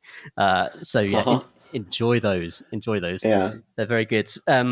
But it's also just an interesting way to limit your blocking ability in a way that Dark Souls kind of. I think one of the reasons it could be very passive, which is what Miyazaki has actually said about it, and one of the reasons why he changed the combat system so much for Sekiro and Bloodborne is that just holding up your shield all the time and sort of defending and turtling is not as exciting as getting stuck in. And Mortal Shell very much realizes that, but it's taken a different approach to it. So the idea that you can only block once every 20 seconds for about 3 seconds, and you can do it mid-combo, and it looks really cool. And yeah, I think it's just really smart. Oh, cool. Do you know who made it? I will Google it. I know it's from a small team. I think they're only like 10 people or something like that. Oh, wow. Yeah, it's a I real think they've used the resources really well. Yeah, so Cold Symmetry is what they're called. Published by PlayStack. And yeah, it's a good looking game. You can tell the budget restraints based on the limited number of environments in the game.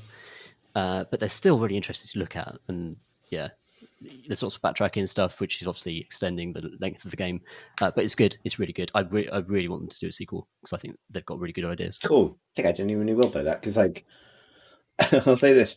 One thing the last couple of years, or last year particularly, has taught me is like I definitely just enjoy a well project managed game now. It's definitely not like a thing I had a feeling for previously. I think it's genuinely one of the reasons that I'm maybe fonder towards Avengers than I otherwise would be if I approached it purely from a kind of like. I mean, this would be a very reasonable approach.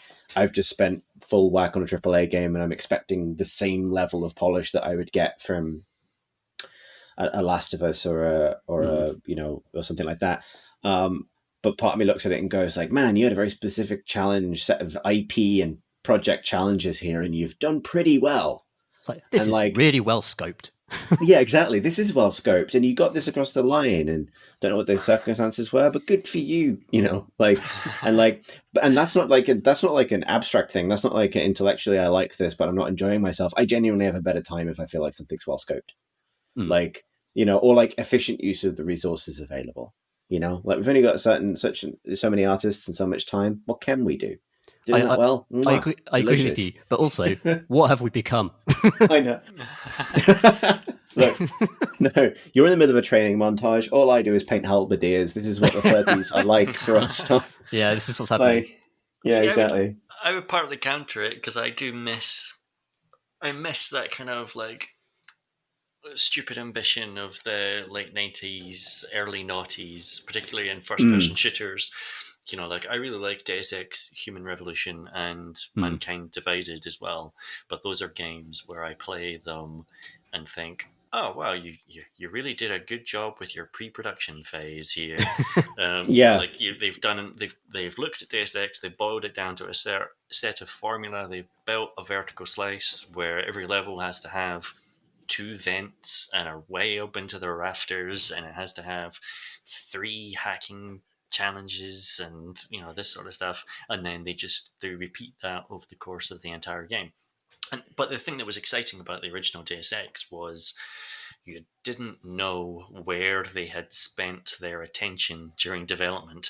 There could be a man's face that just looks like 6 pixels smeared across 3 polygons, and there could be a fire extinguisher on the wall that actually they've really thoroughly modeled, and you can pick it up off the wall and you can spray it on things, and then it has different reactions based on, like, you just didn't know where they were putting their resources, and that's exciting when you can't quite map the possibility space of it, and you lose that as soon as something is actually well project managed. Yeah, man. I mean, this is very resonant. like in terms of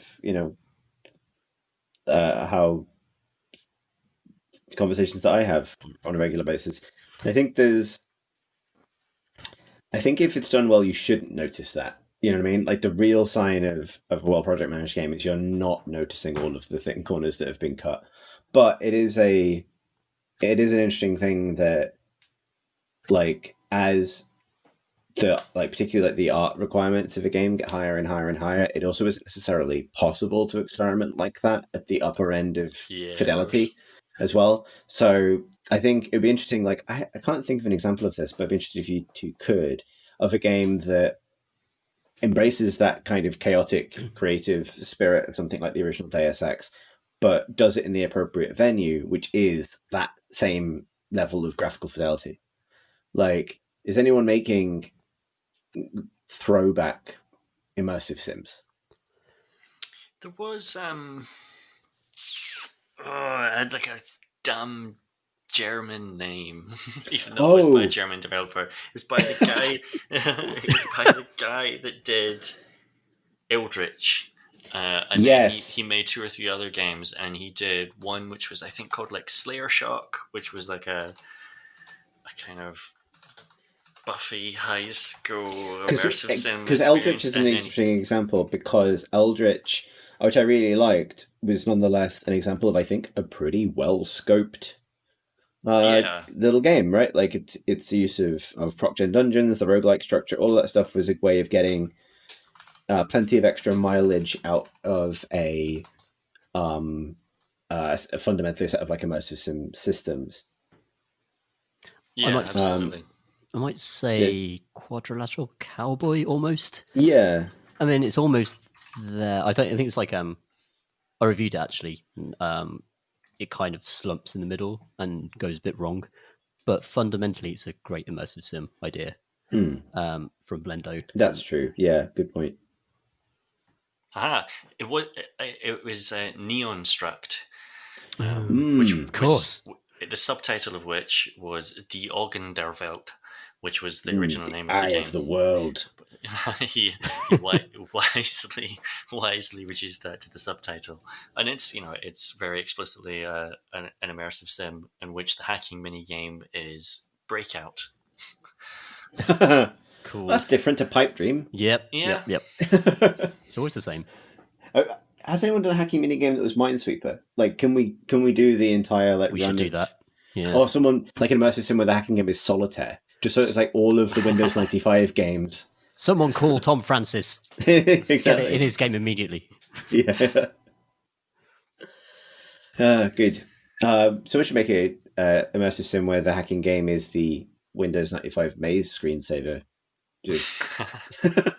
I hated that thing. It gave me nightmares. I miss that. There's a vibe no one's bringing back. The kind of weird tie-dye hellscape sky, but like a normal brick wall. Mm-hmm. No one's doing that anymore. Yeah, that energy is lost, and for good reason. Yeah, exactly. Good. Shall we do some questions? Yes. Yes. Yes. Okay. Mitchell writes... If we must. Yeah, of course. Mitchell writes, Dear Creighton Crowbar, with the release of Control on PC, I went back to Alan Wake, I went back to Alan Wake and rediscovered the Old Gods of Asgard, a fictional band in the game played by real-life band Poets of the Fall. This got me thinking about how Mongolian heavy metal band The Who played an in-universe band in Jedi Fallen Order, and that Swedish punk band Refused is playing Johnny Silverhand's band Samurai in Cyberpunk 2077. What's the best fictional band played by a real band in a real video game? Thanks for reading, Mitchell. This feels like such a good question, and the only answer I can so far think of is that bloody Quantic Dream game from before Quantic Dream were famous. Bowie. The Nomad Soul. Yeah, David Bowie. Yeah, David Bowie was in it as... Was he like a virtual reality creation in the plot? He was a sort of version of himself. It was very strange, if I remember rightly. He was like a cyberpunk version of himself, though, wasn't he? Yeah, yeah, Like it was definitely a he different was character. holographic or something like that, and I think maybe even played different characters throughout it. But certainly, I think one of them was a singer, pop star, future weirdo. A Everyone, Bowie. yeah, Bowie. everyone should look up YouTube videos of his performances and that because it's flipping weird, so strange. Graham said exactly what I was going to say. Nomad Soul, David Bowie is a really good shout.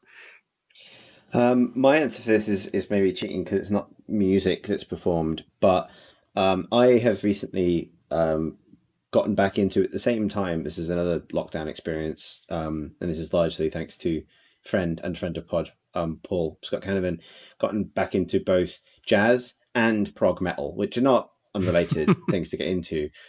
Just kind of anything mad, basically, and I was listening to a lot of the prog metal band Sixth.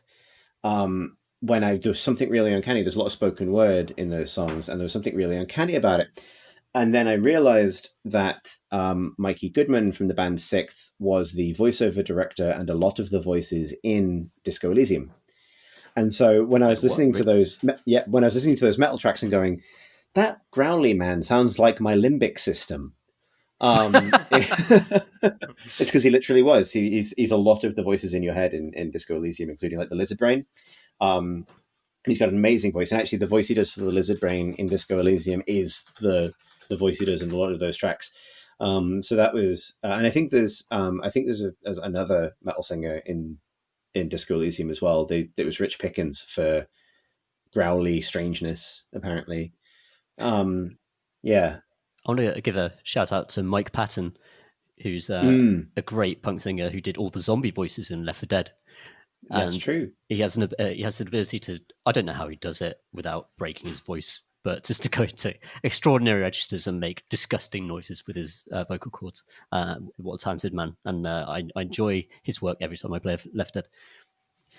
I think it's interesting that there aren't more examples of this. I have a huge soft spot, and it's very much rooted in my angsty youth for the bands that kind of guested on game soundtracks before it was maybe such a thing to kind of license music en masse for games. Like talking about the further legacy of Rockstar and open world cinematic games. It took a while, I think, for just mass licensing of music to happen.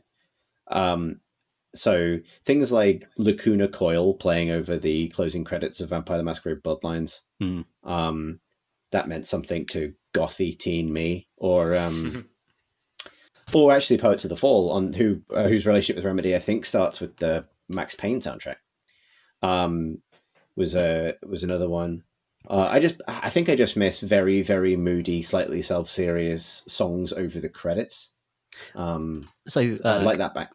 Kojima does this a lot. So I think is it in Death Stranding? Is it Low Roar? I'll just check. Yes, it is Low Roar, and Churches as well. Churches, yeah, right. They're the final track in the whole game. Yeah. So he very much just has his tastes and puts it straight in the game, which I love. Yeah, right. And MGS5 as well. All the Metal Gear games do this to some extent. Yeah. Although obviously not to be conflated with the best original song for a game, which is probably got to be Snake Eater. Yeah. Everyone knows it. I'm caught in a dream. Yeah, I can't climb the really overly long ladders in Warzone without saying, "Oh, what a thrill!" It just plays in my head automatically every time there's a ladder. Yeah, that's how. What a legacy! I know, right? Legacy. Good. Our next question comes from Chezzers, who writes, "Dear Crayfish and Crowfish, thank you very much for putting me onto Half-Life VR, but the AI is self-aware," which is the YouTube Let's Play I think I recommended last week, about a person playing through Half-Life 1 in VR with some very, very, very funny improv taking place around them. Chezzers continues, "I've been unable to stop saying, 'Hello, Gordon,' to my colleagues for most of this week, much to their clueless annoyance." Sorry, my Kleiner is nowhere near as good as, and it does the incredible Kleiner impression in that playthrough. Watching the playthrough, it got me wondering what other older games have worlds that are perfect for VR role-playing that have yet to be explored. I feel Fear would be great for atmosphere, but surely there must be some others. Love the pod, Chezers. This is a good question. This is a good question. I think it has to be suitably old and a bit Yeah, shonky. it has to be. Like, you couldn't, it'd be interesting also to try and identify the point where something passes into old enough. I'm going to go there. I just mentioned it. Max Payne. Good one. Max Payne would be great for this because it's already got a very distinctive style. I think it would require the person playing Max Payne to monologue a lot, but there's maybe a lot there. That's a good self-serious setting for a game. Lots of grotesque people, the ability to say Valkyr a lot, and dead family, and a lot of screaming over bodies, which I think is an untapped comedic kind of, and also just a really terrible bit where you have to walk like trails and then fall off into it, which in VR would be fucking horrible. Yeah, for sure. I would pick. This is such a random. I'd pick Sin. Do you guys remember Sin? I do remember Sin. I loved Sin. Yeah, hell yeah. Really, look, it had glass that broke and stuff, and that was like a big deal at the time. But also, the characters and stuff were so ludicrous, and the world is so colourful. I think you could actually make a lot of fun out of it in a VR context with some improv actors, just kind of making fun of the whole thing. It's a sort of like weird James Bond, but like really vivid. It feels like a fever dream to me, that game. Do you know what I would love? Any GTA game actually could even be one of the more modern ones, but have all of the mission givers in those endless cutscenes where your character walks in kind of mutely and some dickhead turns around and is like, "Hey, buddy, you gotta go shoot my own knees," or something. Like for 10 minutes, do that, but improvise all of those briefings and give the person doing the mission giver improv only the loosest description of the information they need to get across. Yeah, right. And do it all in one take with no edits or reshoots. I'm thinking in the spirit of, I don't know if you've ever seen it, but there's a Tim Heidecker Adult Swim show called Decker, which is an attempt to make 24 with basically no script, no idea what's going to happen, and never filming a scene more than once. So like everything is just loosely improvised, and it's very good, very hard to watch and good at the same time. That sounds great. I think I'd like that. That would be a good fit for GTA 3, I think. That'd be great for I'd love, so for example, like take KOTOR 1, and all of the protagonist dialogue is intact, but every NPC is improvised. And I think you get some brilliant nonsense out of that. Yeah, that would be a good one. I'm trying to get a cast of people to remember what the fuck they need to say in Baldur's Gate, all of Baldur's Gate. Blimey, yeah, that'd be a big task. Good though. Actually, maybe this is just a good way of doing all games. Like, we struggle with the storytelling side so much. Just loosely improvised, like bad role playing, perfect. We're sort of getting into territory of. There was Artemis Bridge Simulator, but then they did a Star Trek VR game, didn't they? That's right. Yeah. Bridge Star Commander? Trek VR. Bridge Commander. No. I think? Yes. Bridge Commander was the RTS, I think. Oh, I'm going to Google this. Star Trek Bridge something. Maybe it was Bridge Simulator or something like that. Maybe it was Bridge Commander. It was Bridge Commander. Crew. Was it Bridge Crew? It's Bridge Commander, guys. It's Bridge Commander. Okay. Are you sure, Tom? Are you sure? We'll fix it in post. I'm sure it was a VR game where everyone is assigned a role on the bridge. Star Trek Bridge Crew. Chris was right. What the fuck is Bridge Commander then? Sorry, Graham. Bridge Commander is like the old 90s one, isn't it? Like Bridge Commander was. Hang on. We're so lost. Lost. No, I need to know this because I think Bridge Commander was an RTS, and I think Chris might be correct about that as well. So I need vindication here. Got to validate. Yeah, exactly. Unfortunately, I can't use Google on my phone anymore, and I don't want to use my keyboard because it makes the bad clacky sound. Star Trek Bridge Commander. Okay, Star Trek Bridge Commander is a space combat simulation video game. It's a space sim. It's not an RTS. I was wrong. It's like an enterprise combat simulator, basically, from 2002. None of us 2002. were correct. It's from 2002. Just Stardate cool. 2002. Yeah, exactly. I can't spell that out. I was wrong. Well, But- okay, we fucked up. Yeah. Carry on, Graham. Star Trek Bridge Crew then was a VR game where everyone is assigned a role on a Star Trek spaceship, and if you've seen any one of those shows, you have some idea of what kind of character a science officer might be, or a weapons officer, or the person who's an engineering, that sort of stuff. And so you can pick from the 2 or 3 characters that maybe you've seen in one of the Star Trek series and start to sort of quite easily improvise, I feel like, within those roles. And so that's already a game which is designed to do that. And at PC Gamer, we didn't do it with that, but we did it with Artemis Bridge Simulator, which That was sort so of much fun. Yeah, which was like a really basic indie version of the same experience where everyone ran basically a different executable that showed them their console within the ship, like the computer screen that you would be looking at if you were performing that role on board the ship. And then we had to communicate with each other across the office in order to work out what was going on. That was great. I think we nuked ourselves in the end. It was very, very good. Yeah. And also, like, we did an absolutely absurd photo shoot where we all dressed up as Star Trek officers. And for some reason, I was wearing socks and no shoes. I still don't understand what was going through my head on that day when I got into that photo studio. I think that photo shoot happened right after I started on Gamer. It must have been a weird introduction. It was. I remember it being one of those things that we've all got to go to the photo studio. Yes, yeah, that's right. You're not coming, but we're all dressed like Star Trek people. I might be getting the timeline wrong on that. Because there was also the Olympics photo shoot, which is also a folly, but I was in that one. Yep. Oh, we did some bad ones. That was a long time ago. Over the years. I think the thing with Star Trek though is it's been well picked. It's a good suggestion, but it's also been well picked over for comedy in lots of other contexts.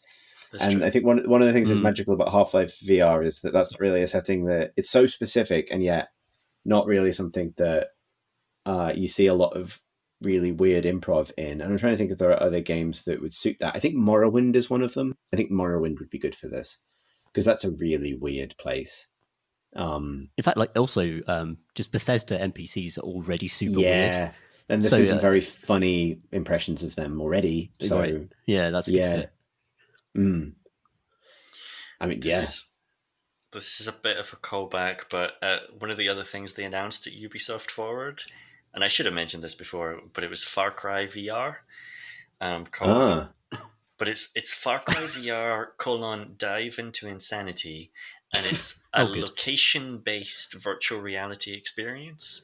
It's an actual multiplayer Far Cry VR game that you have to go to a specific building to play. Like, it's not like a thing you play in your house. And so like the footage from the event is just, did you ever see that X-Files episode where Mulder and Scully? Definitely yes. Also yes. There's a lot of people walking around with like blank expressions on their face and VR goggles, holding pretend plastic assault rifles and wearing strange like vest suit things in a black room that's just covered in like zigzaggy tape all over the walls. What you're talking about there, Graham, is a holodeck. And it's called Dive into Insanity because it's got Vass in it from of course Far Cry it does. 3. No, right, okay. And it's like a return to that game's setting and its characters. And from the little bit of gameplay they showed, it looks like it's just going to be like a shooting gallery. But I do quite like the idea of like multiplayer role-playing a bunch of shitty backpackers on a tropical island talking to famous Ubisoft villains. I think there should be just the extended sequence where you just have to lie on the floor and Vass talks to you. Like, well, that's the first time you see Vass in this trailer. You are lying on the floor with standing above. I'm making fun of this, and I really shouldn't because I've got an extensive immersive theatre background, and that's basically what that is. There should totally be a section of this game where everyone has to pretend to take some sort of psychoactive drug, and then act crazy. Yeah. Yeah. Oh, That's a good no. suggestion. It looks like all the enemy NPCs are actually giant monkeys now. Yeah, exactly. I wondered. Go on, Tom. So I wonder, Graham. There are obviously like lots of sandbox games where people sort of already do this automatically, and I know, Graham, you played a lot of Worm Online back in the day. And would that be an interesting, or is it just too boring? Is it just hitting a lot of wood forever? It was just hitting a lot of wood when I played it, and a lot of like walking up a hillside and getting tuckered out on the way up and having to take a rest and like leaning against a wall. Like literally, they had built walls up Yeah, this hillside. that's not good telly. Because otherwise you would slide back down if your stamina bar. If your stamina bar got to zero, you would just start sliding back down. I live up quite a steep hill now, and that does happen. It's happened to me in the past as well. Yeah. Yeah. I guess like loads of streamers have used Minecraft to actually do this sort of improvisational comedy, Yeah. like really successfully for the past few years, and I've really enjoyed some of that. So actually, like it's happening all the time. Yeah, I guess it is. I actually made a point. Yeah, fuck. It's not supposed to happen at the end of the podcast. Do you remember when it was really, really icy and when we lived together and our flat was at the top of an extremely steep hill? Yeah. And it took us fully 90 minutes to walk home. It would normally take half an hour because you could only get so far up the hill before you slid down a certain distance again. And yeah. I'm my center of gravity is not ideal for climbing up a nice hill. I was right there with you. Like the taxis wouldn't go up the hill because they wouldn't be able to get back down again. Buses were all shut down. Yeah, nothing was happening. Yeah, and there was definitely a point where we just decided to stop talking to each other and put our each individual headphones in because it was like there's no conversation we can have. This is going to make this not shit. We just need to forget this forever. Yeah, exactly. But now, apparently, I've told the story on the podcast before about coming back from podcast. I was so drunk I sat on a wall and fell backwards into a bush and lost my glasses. So I'd just like to reintroduce that embarrassing story to the mix as well. Yeah, exactly. Walls, basically what we're saying, walls, they giveth, they taketh away. Certainly do. Good. That's all the questions we have this week, actually, and indeed all the questions we have time for. If you'd like to send us a question for a future episode of the podcast, you can email us the questions at crateandcrowbar.com. You can also tweet us at Crate and Crowbar. You can find this podcast, many others, and even some Let's Plays and things on our YouTube channel at youtube.com/Crate and Crowbar. We have a Discord channel full of people who have opinions and ideas and thoughts and dreams, and you can be one of those people if you like. The link is on our website, crateandcrowbar.com. Some of those people, and indeed some other people generally, are kind enough to donate to the Patreon, which supports this podcast and allows us to do it, which is a thing that we enjoy, and hopefully we can pass on a measure of that value. If you'd like to find out more about the podcast Patreon, you can find out more about it, that thing that I'm talking about, at patreon.com/Crate and Crowbar. I think that's all of the links. I have been Chris Thurston.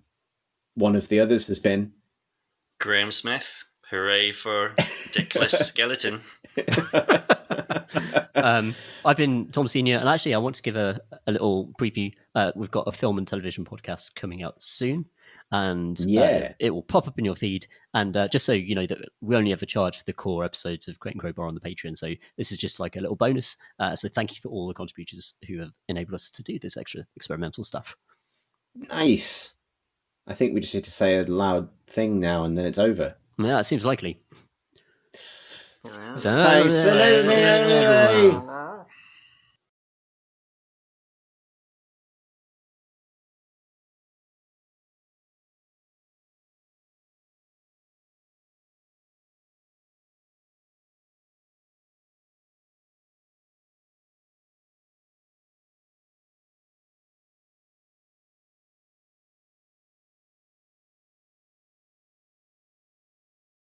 It's so small. It is small. It seems okay to me. It seems the same size as mine. Okay, well, it's just appearing differently to me, but as long as it's okay, I just wanted to check. Yeah, it's weird. Like, it looks the same size as mine, but Chris's yours looks bigger.